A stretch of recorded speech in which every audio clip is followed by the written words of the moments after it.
Good morning, welcome to day 5 of home learning. Today we are learning about the flags of Britain and the Union Jack.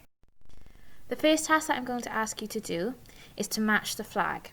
In your workbooks, you will be given pictures of the flags of each country in the United Kingdom. You must conduct independent research about each flag, name the country that each flag belongs to, and give any information about the flag itself. This could be what the flag represents, when it was created, if there's any distinctive features, and why they use those particular colours. There is a table for you to complete this research in your workbooks. Pause the video now so that you can complete the first task, please. What do you know? Look at the flag below. In your workbook, fill in the grid detailing what you already know about this flag and what things you would like to learn about this flag. These two columns will be coloured in yellow in your workbook. Please pause the video now so that you can complete this. The Union flag and the flags of the British Isles. Over the next few slides, there's a reading task for you to complete. Pause each slide as you read it.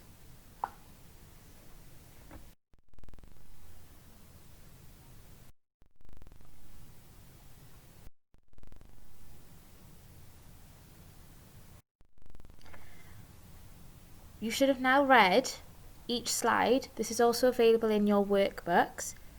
You now need to pause this video so that you are able to complete the comprehension questions in your workbook. The text is provided so that you are able to skim and scan.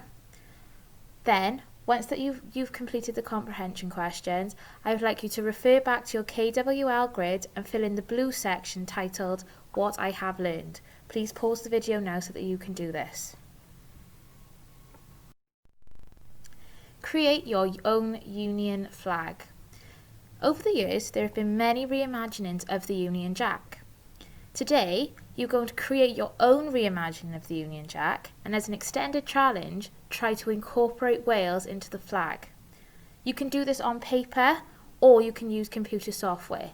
You can then either send the finished product to your project teacher, or alternatively, you can bring it to school upon your return on September 21st. I think now that you deserve a brain break, so if you can, please pause the video, have a brain break and a rest for 5 minutes before we begin part 2. Part 2 is devolution. First, I would like you to complete the bell task. If you worked for the government, what laws would you make? Would these laws affect the whole of the United Kingdom, or would they just be for Wales? I'd like you to summarise your answers now in your workbooks, please, and you can pause the video to do this.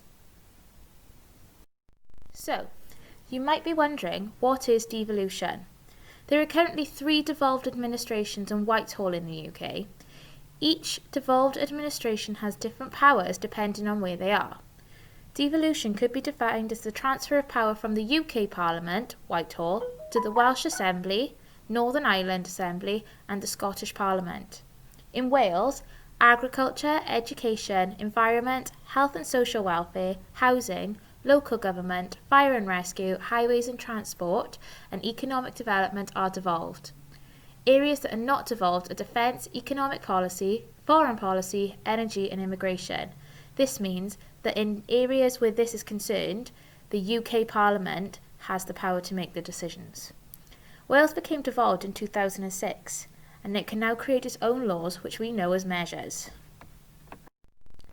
There are many examples of devolution, but more currently, examples of devolution include the wearing of face masks during the COVID-19 pandemic. England took charge on this originally and decided in July that masks were to be worn in all public areas in England. Up until this week, Wales had made the decision that masks were only to be worn on public transport, making this decision separate from England's. However, this has now changed to include all public indoor areas in line with England's decisions. Another example of devolution is the 2020 GCSE and A-level results.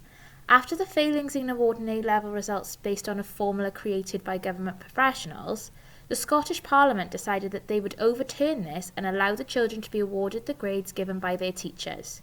The Welsh Assembly then followed suit on this, with Kirsty Williams announcing that the GCSE results would also be changed to reflect this. England followed this decision later on. So, who makes these decisions? In your workbook, you will be given a list of measures. You must then decide if the UK Parliament or the Welsh Assembly decides the laws for this area. There are many different examples, so you will need to think carefully about each and think about the sectors in which the UK Parliament have power or the Welsh Assembly.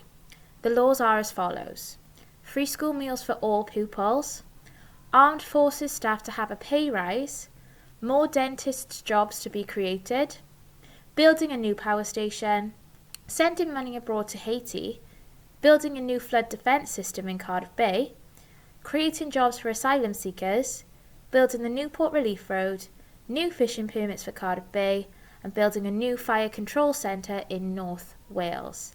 As an extended challenge, see if you can give reasons to justify why you have placed them in either the UK Parliament decision making or the Welsh Assembly decision making. I look forward to seeing your answers. Well done for all your hard work today.